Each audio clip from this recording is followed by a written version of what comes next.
हमारे समृद्धकाल में हमारे इस विश्व गुरु का रुपया वैश्विक स्तर पर कमजोर पड़ रहा है, मतलब कि रुपया लगातार गिर रहा है। और जैसे ही कोई भी इस पर सवाल उठाता है तो कुछ लोगों को काफी अधिक मिर्च लग जाती है। जी हाँ, जो काफी जबरा फैन होते हैं वर्तमान की सरकार के, उन लोगों को खासतौर पर। अब वो लोग ये कहते हैं कि भैया पाकिस्तान को देखो, उनकी करेंसी देखो, हम उनसे बेहतर हैं। जी हाँ, हम उनसे काफी लाख गुना बेहतर हैं। अरे भाई, लेकिन कंपैरिजन भी तो कोई चीज होती है। जी हाँ, दावा हम लोग विश्व गुरु का करते हैं और कंपैरिजन हम लोग पाकिस्तान से कर रहे हैं। ये क्या लॉजिक हुआ?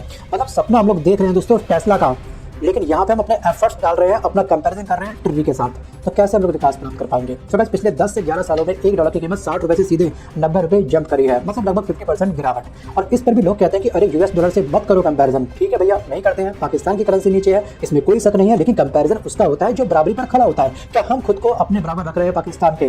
और अगर आप हर बार सबसे निचले वाले को पकड़ करके खुद को बेहतर साबित करोगे तो ये प्रोग्रेस नहीं होती है। जी हाँ, ये सेल्फ सेटिस्फेक्शन थेरेपी होती है और प्राउड होने का ये तरीका नहीं है। I think so. इस पर आपका क्या विचार है? चलिए ठीक है, यूएस से नहीं, पाकिस्तान से नहीं, चलो तालिबान से कर लेते हैं अपना कंपैरिजन। एक ऐसा देश जहां पर 2021 में तालिबान ने कब्जा कर लिया था, अर्थव्यवस्था पूरी ठप पड़ी थी, प्रणाली बिल्कुल धराशायी पड़ी थी, और फिर भी अफगानी ने 2021 और 24 में लगभग अपनी करेंसी के ऊपर 12 से 15% एप्रिसिएशन दिखाया है। मतलब कि एक देश जिसके ऊपर टेररिस्ट ऑर्गेनाइजेशन का पूरी तरीके से कब्जा था, उसकी करेंसी भी हमसे अच्छा परफॉर्म कर रही है। शायद ये बात सुनकर के कुछ लोगों को दर्द हो रहा होगा, शायद तगड़े वाला पिंच हुआ होगा, लेकिन सच्चाई असली यही है। और अगर ये भी नहीं मानना है तो चलिए रूस से अपना कंपैरिजन कर लेते हैं। आपको याद होगा कि रूस और यूक्रेन के बीच में युद्ध चलते हुए 3.5 साल से अधिक का समय हो चुका है, और रूस के ऊपर सैंक्शन आज भी लगे हुए हैं और ग्लोबल प्रेशर इस रूस के ऊपर अलग से बना हुआ है। जी हाँ, रूस की करेंसी है रूबल, और रूबल की गिरावट हमारी करेंसी जितनी नहीं हुई है, हम 10 से 11 साल में लगभग 30 रुपए टूटे हैं, और उस देश की करेंसी आज भी मजबूत है। जी हाँ, वो लोग युद्ध में होते हुए भी इतना नहीं टूटे जितना हम टूट रहे हैं। सोचिए, ये है हमारा विश्व गुरु। और आपको याद होगा कोविड का दौर, जी हाँ, कोरोना का दौर तो आपको अच्छे से याद होगा ना। कोविड में हमारी जनता ऑक्सीजन सिलेंडर के लिए तरस रही थी। जी हाँ, जो डेड बॉडी हॉस्पिटल से मिल रही थी उसमें कफन के नाम पे केवल एक फॉर्मेलिटी थी, पतली सी शीट चिपकी हुई थी। और इस अमृतकाल में हमारा ये विश्व गुरु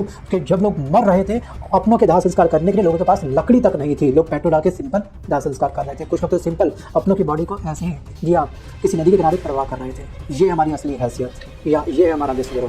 समझ, करेंसी गिरना खुद में क्राइम नहीं है, ये मैं मानता हूँ, गिर सकती है, लेकिन क्यों गिर रही है इस पर सवाल उठाना बहुत जरूरी है। क्योंकि बार बार पाकिस्तान के साथ हम कंपेयर करके खुश हो जाते हैं, ये डेवलपमेंट नहीं है। ध्यान रखिएगा, ये कपिल शर्मा शो की असली कॉमेडी चल रही है हमारे भारत देश के अंदर, हमारे समृद्धकाल के अंदर। सो दुनिया बदल रही है, इकॉनमी बदल रही है, और अगर हम सच्चाई से आंखें चुराए रखेंगे तो आज रुपया गिर रहा है, कल इंडस्ट्री गिरेगी, और परसों हमारे ड्रीम गिर जाएंगे।